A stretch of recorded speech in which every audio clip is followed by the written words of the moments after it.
Minecraft. Phobos anomaly. I'll give you an anomaly. I am a pretty smart guy. I got a perfect score on my math SAT. I have a PhD in computer science. But when you watch me try to link two nether portals in order to connect my bases, I just make such a mess of it. We're going to pick up where we left off last time in Exploration and Tactics. This time it's episode 38. And I was trying to use the nether to connect my bases back together, and I'm going to make a mess of that at the beginning of this episode. But I will redeem myself at the end of the episode because we are going to do some mob AI science. And we will discover some clever ways to trick the new mob pathfinding AI that you may be able to apply in a number of ways, and so it's going to be pretty cool. And so even though I'm going to look dumb at the beginning of the episode, hopefully I'll look smart at the end of the episode. In any case, let's go ahead and get started. Hello, and welcome back. Last time we were trying to create some fast travel between our jungle base and our spawn point, except for I walked in the jungle base portal and walked out here. And I think, based on where this is... Oh, how do I get water to, like, flow through the portal and turn the portal off? Can I just, like, place it right there? Yes, there we go. Alright, I think if I disable this portal, then I can simply walk back to the jungle base, and then I'll actually create a portal in the nether where I want it to be. And so I'm going to travel back to the jungle base and try that out. I guess first I'll go ahead and mine 10 pieces of obsidian, just in case I need it. But in any case, there's a long walk ahead of me, and so I'm going to edit that out. Actually, I'll talk to you for a moment because there's something else that I want to do in terms of testing mob behavior, which is I've been trying to think about different ways to kind of subvert the new mob AI or kind of trick it, and trying to come up with different ways that I can create walls that I can walk through, but that the mobs won't be able to figure out how to walk through, and different things like that. And I have a few ideas in terms of what I want to do with that, so that is something else that we are going to do in the near future when I get back to the jungle base. There's a little desert beside it where I'm going to erect some experiments with more mob behavior science in terms of figuring out their AI for targeting the player. But once again, I'll do that once I'm back at the jungle base, so I will see you guys in a bit.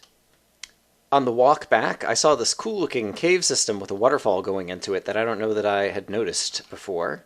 And so I just thought I would point it out because it looks cool, with kind of a nice little kind of like sphere of hollowed out big area under there. But that is not our current mission. Alright, I made it back to the jungle base with a little bit of time to spare. The sun is just about to go down. And I don't even remember... Oh wow, there's still some... I believe I killed a creeper over here, and there's still some experience balls, wind chimes for me right at the door. What did I decide to name this place? The lair of the jungle cat named Kit. That's right. Hello, Kit. I'm back. Did you miss me? You did? That's so nice. Alright, I am going to get some obsidian and try to fix up this nether portal, and then we will continue on. Okay, I have mined 10 more pieces of obsidian, which hopefully I will not need, because hopefully now this will take me to a new portal in the nether that will be located at this location, kind of in the nether. But let's see what happens. Nope, once again I came out this nether portal. Right. Oh, right, I needed to turn this off. Ugh, it's so complicated. It is so complicated. Right. And the funny thing is, in my head, I actually understand the mental model of what happens. I just can't seem to ever remember to do it correctly. Alright. I could turn... Ooh, I can't put water in the nether. What happens if I put a block inside here? I can't put a block inside the portal. Alright, well at this point I do have 10 pieces of obsidian on me, and so I could just... Oops. Not travel back, because that will take me... Let's see, if I travel back, I'll create another portal next to the portal that I just put out, which I also do not want to do. Oh, such a pain. Alright, what I need to do is mine another number of blocks over this way. Basically, the place that I was going to was around 2200, and if I divide that by 8 on the x-axis, that'll get me to... whatever number it'll get me to. I will bring you guys back in a moment when I'm further away from this and I can talk. Alright, the good news is, this means we get to do some more nether exploring, which will be fun. But while I'm doing the nether exploring, I don't think I will be capable of also trying to explain the portal link-up mechanics. And so I'm not going to try to do both at the same time. Instead, we shall explore the nether together as we continue on our journey. And so basically, I'm trying to head to the nether coordinates that correspond to the coordinates of my new jungle base. Got some glowstone around here. I still don't see... I guess a ghast must be in some adjacent chamber or something. Don't see where the ghast is. Alright, this is kind of in our way. I want to be over there. The nether has an 8-to-1 ratio in terms of the real world distances. And so, let's see. I'm going to make myself a little staircase down here. Like this. I'm making the staircase out of cobblestone, less because it is a resilient material that the ghast won't be able to break, and more because it just makes this area distinctive. And so if I'm walking through the nether and trying to find my way back, I can say, oh, look, there's some cobblestone over there. I must have placed it. That must be my way back. And so yeah, I like using torches in the nether. You obviously can just use a flint and steel and light up the nether rack, and that'll keep things lit. But I like using torches, basically, because it lets you know where you have traveled in the nether. And similarly, I like placing cobblestone periodically for the same reason. It lets you know that you have been there. So in any case, the nether coordinates have an 8-to-1 ratio with the real world coordinates. And so, okay, 316, I've now overshot a little bit. Basically, my base was around 2300 or something. And so if I get an x coordinate of a little less than 300, I'll be in good shape. So somewhere around here is really where I want to build the next nether portal.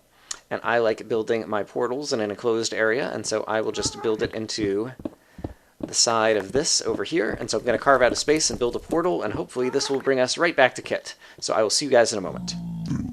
Alright, so I've built another portal. I'm lighting it up, and here goes nothing. Hopefully this will be travel back to... Nope. Nothing ever works as it's supposed to. Why did that not work? I am so confused. Hello, chicken. I must be nearby. I see trees on fire, and so I know I've been through this area. Maybe I got the coordinates wrong.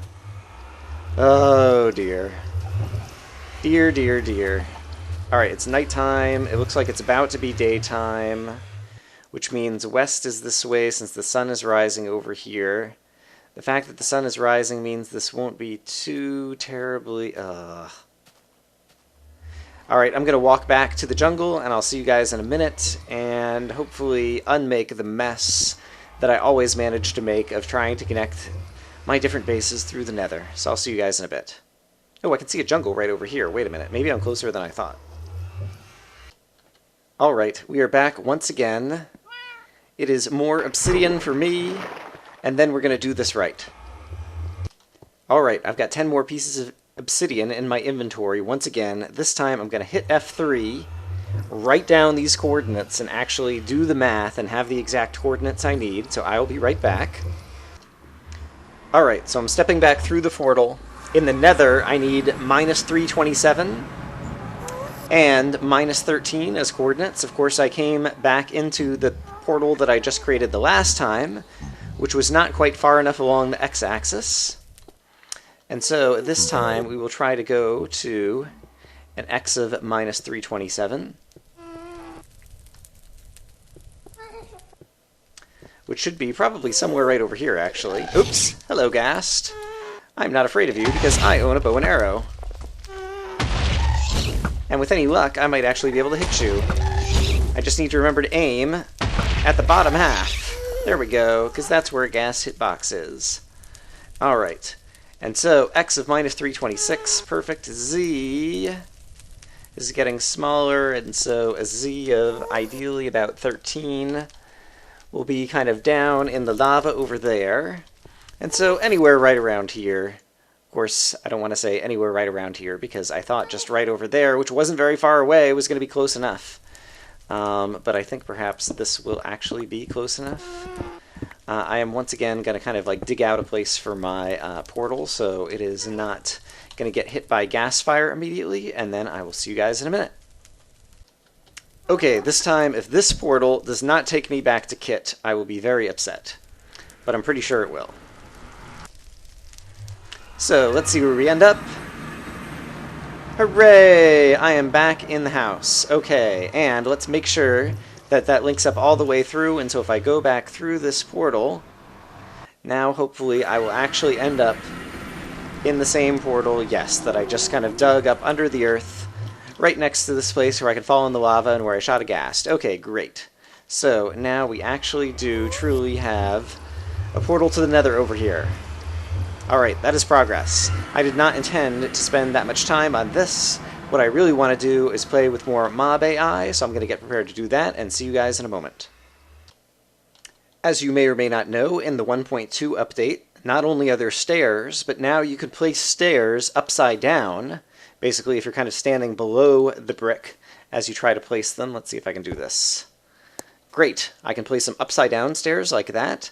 And so now this little doorway here is big enough for me to walk into, but basically it involves standing on kind of like stairs and half slabs.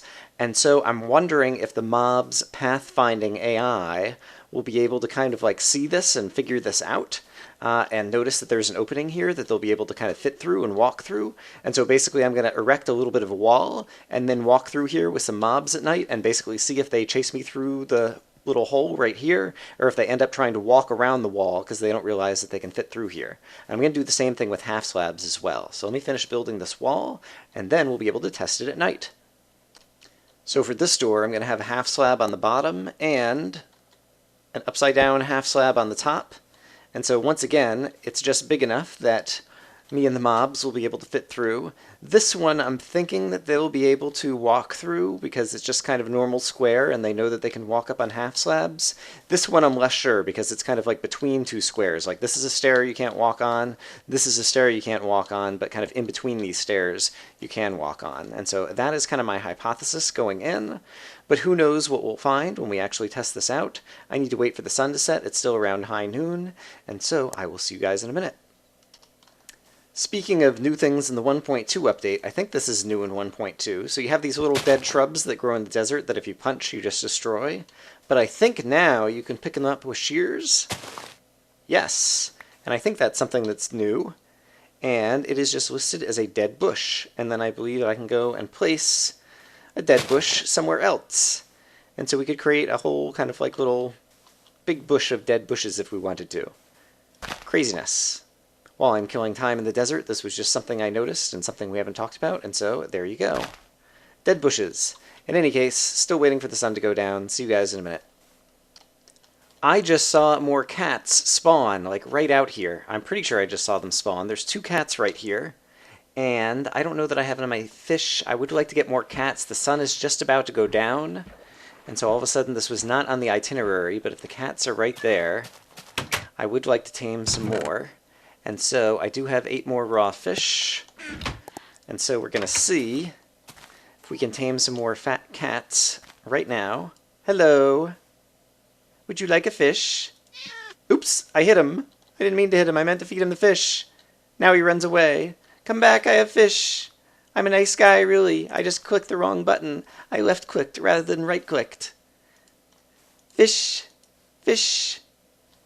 You know you want a fish? Ugh. Cats, cats, cats. Alright, the sun is going down. I'm going to try this cat one more time, then we'll just have to go back to our experiments and hope that they're still here in the morning. There's another cat over here. Do we see where he went? Alright, I don't see him now. Perhaps they'll be back. The way I have set this up is it is lit up on this side in order to discourage mobs from spawning on this side, so I can kind of like stand over here initially. But at any moment, there should be some mobs who are spawning over in the desert over here. I picked the desert because it's a nice flat area. It will be easy to see what's going on. And then my intention is to walk through here, lure some mob to try to come and chase me as I walk through this door and see if he's able to find his way through the door. So it seems straightforward enough. I see a zombie way out here already. I only have my brightness at 70%, but I think this will be bright enough for you all to see. And the zombie has found me. And so we'll just have him walk over and follow me. I'm going to make it easy for me to follow all the way right up to the door. And then we'll see what happens after that. So we're going to try this door first. Hello, zombie. Look at me. I have gone through a door. Can you find me? And he did not. He walked around. And so if I jump through here again, yep, sure enough, he just walked away. And now his pathfinding says, oh, I can chase Brian around over here. And so I imagine the same thing will happen over here as well. If I walk through here, he just walks right on by. He can't tell that this is something he can walk through. And for some reason, he has gotten stuck over on the corner. Alright, so this is pretty fun. I think basically we have a nice, fun way to kind of like take advantage of the mob AI now with this. And I'm not sure what I want to do with it. But the fact that basically I can have a mob who's right on my tail, and then I do this, and then he's like, oh, I see you over there, but I'm going to walk around this way instead. Yes, this is totally going to be fun. And there are a bunch of skeletons and things who are spawning over here, and so I need to be a little bit careful. I apparently am just out of range of all these bad guys. But at the same time, I have tons of armor, and so why don't I just go in guns a-blazing? Or sword a-blazing, as the case may be. Oh my gosh. Taking a lot of hits over here, even with all my iron armor. Let's try to actually strafe a little bit. Let's try to get some of these guys fighting each other, although I'm not sure if they end up changing their minds and going back after you after a while. These guys are all distracted. I think we have kind of a 2-on-1 thing going on over here. But let's take out some of these skeletons. Just because it's fun to kill bad guys. Alright, a skeleton definitely hit a zombie right there, but the zombie kept coming after me. And so maybe the zombies don't turn around, but the skeletons lock onto you? I'm not sure. It seems to me that now with their new AIs, they have kind of new priorities in terms of when they target other enemies versus targeting you. And apparently, I am carrying too much stuff in my inventory. I don't need to be carrying around these shrubs. Not that I'm really desperate to pick up zombie flesh, but there you go. Alright, but I'm glad we did this experiment. I haven't come up with a clever way to really take advantage of the fact that you can walk through a door and then the mobs can't chase you. But I am going to come up with some clever ideas of things to do with that. In any case, this could be useful for those people who enjoy like having a village where they want to defend the testificates. This could be a nice kind of thing to do with walls around the village. I wonder now, since they couldn't even see this, I wonder if I didn't have the half step here on top. I'm going to try this out. I'm going to take this out. So now this is 2 full air blocks tall. It's 2.5 air blocks tall. I wonder now if the zombie will be able to see this and go through the door. The spider obviously will not because he is too wide to fit through the door. But hello, Mr. Zombie. Look at me. I'm right over here. You're chasing me, chasing me. If I walk through the door, okay, now you can see it. So basically, if I don't have the half slab up on top, then they are able to see that they can fit through this, which is kind of what I thought would happen. And so I'm going to put that half slab back there. And now I wonder the same thing over here. There's some endermen over there. If I want to get some more ender pearls, I could go after that. If I get rid of the upside down stairs over here, will they be able to tell that they can fit through over here? I'm curious to know. So once again, let's get a zombie to identify me. Hello, zombie. The spider has also seen me. And so I'm going to get rid of him because he is not part of the experiment. And now, if the zombie is chasing me and I walk through this door, I'm thinking he will find it. Yes, he did find it. Oh, right. Because once again, he could see that there were 2 full air blocks here. So what if I change this to half slabs like that? Yeah, now I imagine once again he will not, because there are not 2 full air blocks for him to walk through, is my guess. And so let's grab one more zombie. Hey, zombie, come find me. Ooh, I got multiple zombies apparently. But I think I managed to lose one of them. Alright. So now we have 1 zombie chasing me.